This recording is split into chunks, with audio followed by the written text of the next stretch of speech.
How y'all doing? Ouch. Oh, I'm looking good. Yes, ma'am. Get into it. Guys, my name is Kay Shantae. What's going on? It's your girl Kay Shantae, and I am here. It's your girl Kay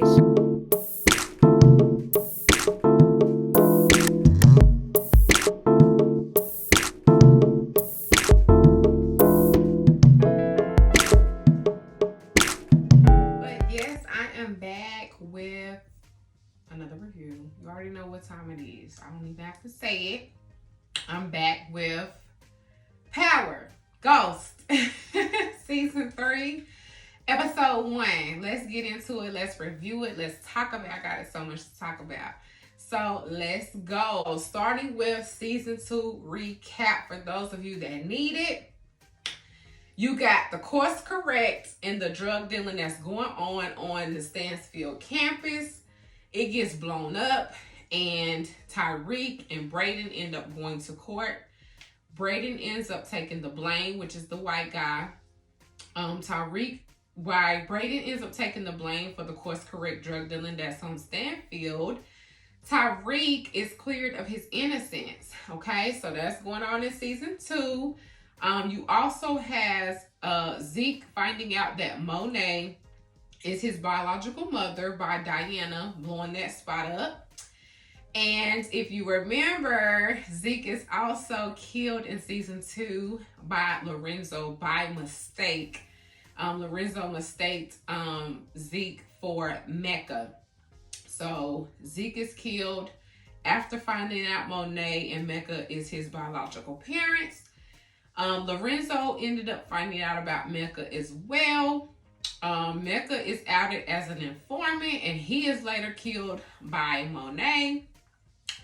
You got Lauren was disappeared by Brayden and Effie, if you remember that. She was caught being an informant herself as well. They disappeared Lauren. Councilman Tate is back. He's trying to run in his candidacy in Season 2. Davis is trying to get his brother out. We're introduced to Davis having a brother inside in jail that he is trying to find and get acquitted. And so we got that going on. Saxe is back on the BS with trying to figure out what is the deal with Davis and what's the underlining thing with him and Tyreek. So that's where they left off at Season 2. So, Season 3, let me just start off by saying, I like Ghost Power Book 2. At first, it was going off kind of slow with the first 2 seasons, but I think we're really starting to get to some juice. So, I'm liking Season 3 so far. The second episode comes out tomorrow, which is Friday. I think they're doing it on Fridays now. So, I know I'm a little late, but whatever. I'll be a little busy. So, yes, let's get into Season 3. Let me stop running my mouth. Let's get into Season 3 right here. We start off with this blood diamond. I'm going to call it a blood diamond. A ring, if you remember from Season 2, a ring was stolen from Mecca's bag. It was a big diamond ring, and they thought that it was an engagement ring for, Monet. People assumed that with him trying to be with Monet. So Tyreek ends up stealing the ring and going to Davis to get the ring sold off as payment for Davis, his lawyer. So we end up with this woman named Noma coming into an auction where the ring is being sold off in an auction. Boom. So we like, okay, who is this fine black woman? Honey was dressed to impress, looking good. Dark skin, short hair. She was giving it. So it's this white couple that gets a hold of the ring by buying it. They go outside. The man ends up proposing to his girlfriend that bought the ring in the auction. Noma comes out with her goons, her people, and chops this woman's hand off, talking about, let me get my ring back. They wasn't trying to get the ring back. And so Noma's like, boo. Like, that's mine. So if you're going to give it back, I'm going to take it back in blood. So she did that, took it back in blood. We get introduced to this woman, Noma.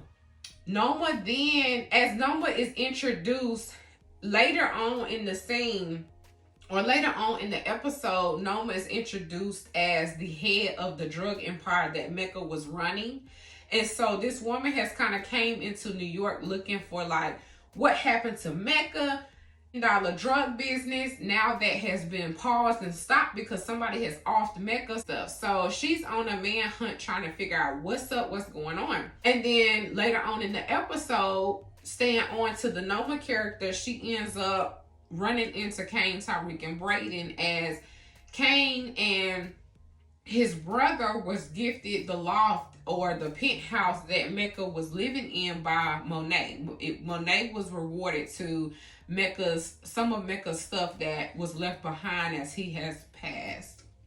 So they're all in there trying to figure out, hey, you know, it's slow out here on the streets with the drugs. How we gonna make money? And so Noma kind of crashes in on them. It's like, I'm holding y'all accountable for, you know, y'all got to bring me my bread. Y'all got to finish and pick up where Mecca left off, essentially, or you die, you get killed. So they like, oh my God, you know, we can do it. We can do it. They making promises to her, writing checks that they ask. They might be able to cash. But essentially, they're making a promise to Noma to say, we're going to pick up where Mecca left off and we're going to run your drug empire for you. So cool. Noma leaves them. And that's kind of her character that's introduced. And, you know, I'm kind of skipping around a little bit because I'm kind of just going on key points that happen in season 3, episode 1. I'm kind of just hitting the main facts. And so then we go to everyone basically trying to pick up the pieces from season 2. You got Tariq trying to find housing at Stanfield. And it kind of seems like, starting with Tariq, he has kind of been blackballed because it's like his name has been surrounded in murders, in this whole drug ring at the school. So Tariq is essentially like, they're looking at him like, you know, we don't really want you on the campus. We don't really want you around because really you have been all in a lot of mess. And even though his innocence was, you know, proven and he was cleared of any charges, these people are still looking at him like, no, something is up and we really don't want you here. So he's struggling to find housing in the new semester at Stansfield as his name was cleared in season 2. So then we got Councilman Tate is being, again, he was introduced in season 2 as he's coming back, trying to run for councilman, trying to get back into the race of his candidacy. So Councilman Tate is meeting with higher ups and, you know, having lunch and, you know, with the dean of Stansfield and just trying to get back into the swing of how he can build up his candidate run. And so Tariq ends up running into Tate at a luncheon that he was having with the dean at Stansfield and ends up being able to bring it to the attention that he is lacking housing. So Tate kind of helps Tariq in that situation and kind of looks for Tariq to help him and want a favor. So you got that going on. You got that dynamic being introduced. You know how Tate is. Tate doesn't do anything for free. So Tate's looking for a payment on the back end of helping Tariq find housing by threatening the dean to go public with how they're treating Tariq as a young black man. And on to Brayden. You know, as I stated before in the beginning of this video, in season 2, Brayden took the rap for course correct dealing drugs on the campus. So Brayden has been expelled. He has been expelled, and his dad makes him come and work and make a name for himself at their company. So Brayden is kind of like, you know, he doesn't really want to be there. He wants to be at school with Tariq, selling drugs, doing his due. Now, as Brayden is trying to work at this company, he's introduced to these other young kids around his age that his brother Trace, they're doing coke. They're, you know, just kind of not taking the job seriously. So it's like Brayden is being introduced to that as, you know, this is going to be the people that he's working with. We got Brayden out the way. Let's get to Monet. Monet is grieving, y'all. It is so hurtful to see because I didn't know that was going to kill Zeke like that. Like, I really thought Zeke was going to have a story here, but Monet is grieving. Monet is really treating her family like shit. They trying to console her and comfort her, and she just like, get the hell out of my face. My child is dead. So I ain't got nothing to say to y'all. So it's pretty rough in the Tejada household right now with Monet grieving over Zeke. And so then you got Cane and Drew. They're trying to find product. Before, I jumped ahead with the whole Noma situation, but before they ran into Noma, they were trying to figure out how we're gonna find product and how are we gonna get back into the groove of selling, because Mecca was the plug. So they Monet off the plug. So they like, well, what's going on? So, as that's going on, Kane, after Noma meets them in the penthouse and kind of like puts guns to their head and threaten them, Monet is just kind of like, I'm trying to get us out.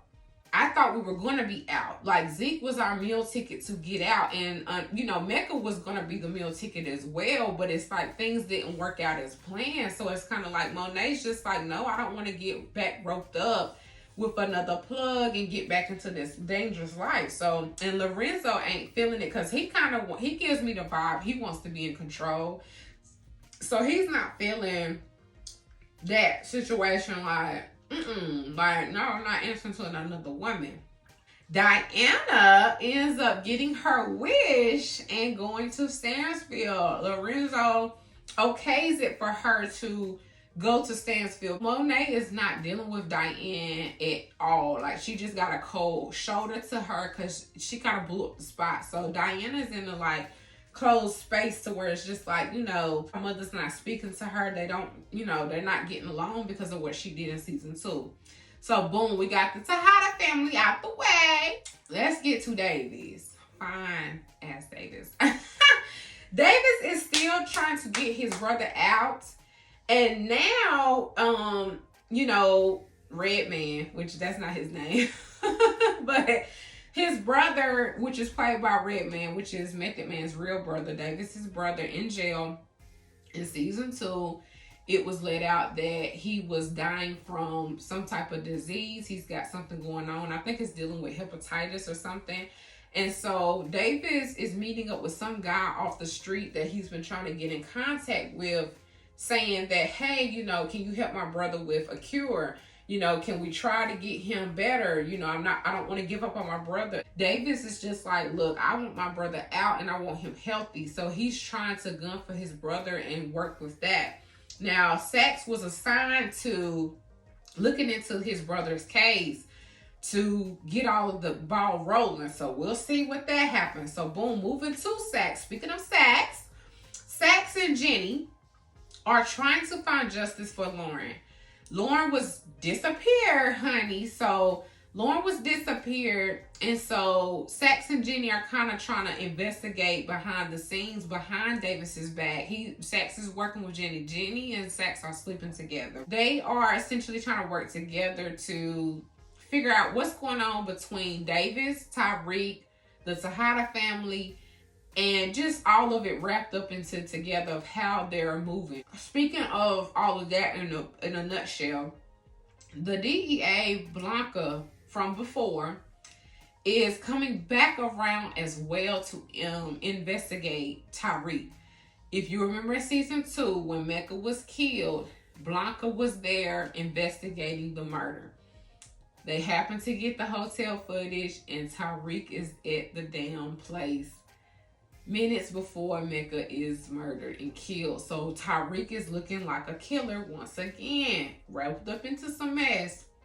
So they setting the tone up for letting it be known, like, you got the DEA Blanca, you got Jenny, and you got Saxe gunning for them. You also got the police, the NYPD, the New York Police Department, that guy, the white guy that was introduced in season 2 when it came to Professor Carey Miller's death. He is gunning for them too. He's been keeping an eye on the penthouse and just kind of watching and looking. So, that was the case for him as well. That's what you got for who's coming and who's gunning for the Tejadas, Tyreek and Davis. So, okay, we got moving on to Tyreek is getting pushed up on by Bash. Bash is the guy that helped get Course Correct kind of under the radar to kind of be legit and look legit. He's kind of the guy that they've been going to help, get paperwork and stuff like that and help, do the Course Correct thing. So Bash is that character from season 2. Bash is trying to shake down Tyreek and Brayden. He ends up going to Tariq first and ends up trying to shake them down for money. With his parent situation and his own situation, he doesn't have no money, no capital. So he's trying to shake down Tariq. Then he goes to Brayden to try to do the same thing. So Brayden goes to Cane and is like, bro, we got a problem. This man is trying to shake me down. He's threatening to blow up and tell who really created Course Correct, which was Tariq and himself. So, he's threatening them. So Brayden goes to Cane for help. And Tariq kind of just pushes it off, but ends up later meeting up with Bash to try to discuss, hey, like, what can we do? Like, what can I give you? What can I do for you so you don't, out me out? Tariq ended up killing the boy. Just like his dad. Tariq ends up killing Bash in his hotel room as he goes up there to negotiate and talk to Bash. Bash kind of was being cocky with it. And Tariq was just like, you're not about to do this. You know what I'm saying? Like, Tariq just kind of snapped and killed the boy. I think he had grabbed a knife and stabbed Bash. As he's killing Bash and Bash laying on the floor bleeding out, Brayden and Cane show up because they done plotted to go in there and kill him too. So they like, oh my God, like, Tariq done beat them to the punch. All of them had the same idea. And in this scene, in this moment, it kind of reminds you of the dynamic. Their bond resembles Ghost, Tommy, and Kanan. If you really paying attention, you know what I'm saying? Like, that was the dynamic in Power Book 1. The original Power, it was Kanan, Ghost, and Tommy. And all three of them are on the same page when it comes to the crime, the drugs, and the money. It was funny to me to see that because I thought that was so neat how they're setting up that resemblance of their bond, of the three of their bonds. So that was kind of neat. That was kind of cool. I noticed that. I peeped it. Did you? I peeped it. So moving on, let's go to Diana as she is on going to Stansfield. She puts together a tribute to Zeke. She puts a tribute together for Zeke. Zeke kind of has a bad reputation due to the Professor Carrie Milgram situation where Monet killed her, but it was said that she killed herself. It looked like a suicide, but really Monet was the one who killed her for messing with Zeke in the first place. But Zeke was the one that was looking like he did it because he was showing up to the woman's place and stuff. So people accuse Zeke of having something to do with that. So to try to clear Zeke's reputation in his memory, she has a memorial service for him at Stansfield. So you got, Monet is having a hard time. Diana is trying to just prove herself to Monet by putting this all together. But again, Monet just kind of undermines Diana like, girl, boo, get out. So Tariq ends up stepping up to, the memorial service. He gets up to the podium and he's giving off a speech and he's just kind of talking about how, Zeke was wrongfully accused of stuff and talking about his own experience of being wrongfully accused and just trying to turn a new leaf of how people view him as well.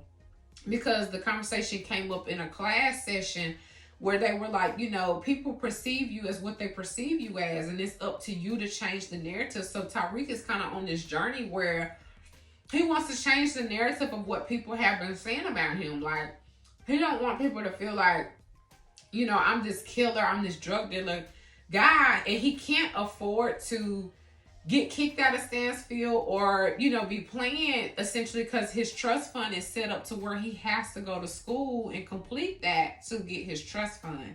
So he's on a journey of, okay, let me get my shit together. And let me change the narrative for Zeke and myself. So he delivers this speech at Zeke's memorial. What I found funny about this was, again, going back to the resemblance of what I feel that I see is this is how Ghost was in Power. Ghost was so set on trying to change the narrative of his reputation and trying to get out of the game.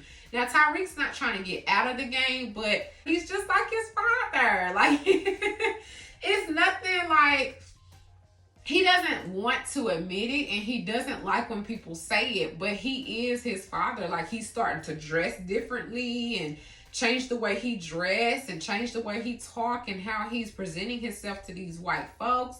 He wants to change the narrative, and that's exactly how Ghost was in Power. Like, he wanted the club. He wanted a clean, legit business, and he started running for, I think it was mayor in Power. If it wasn't mayor, it was some kind of election he was running in. Like, he was really trying to change it. And it's like, y'all want to do that, but y'all still got one foot into the shits and giggles. So it's like, it's hard to do that. Overall, the biggest bombshell of this episode, Lauren is not dead, y'all. At the end of this episode, Jenny ends up going out to a secluded area. I think it's her address or something. And she goes into this house, and it's a woman standing there with a little cute blonde bob. And come to see, it is freaking Lauren. Lauren is not dead. I think Effie might have thrown her into a river, and she was able to get out. So she ended up escaping them trying to kill her. And she's not dead. And she's like kind of on witness protection right now and playing dead so that they can build a strong case against these folks. So Jenny is coming. Jenny is coming. Jenny is coming. So, boom. That was season 3, episode 1. I felt like it was good. This episode was good. It was a good start. I feel like they coming. It's looking like it's going to be a good season. I'm excited to see it. I'm excited that it's coming back on.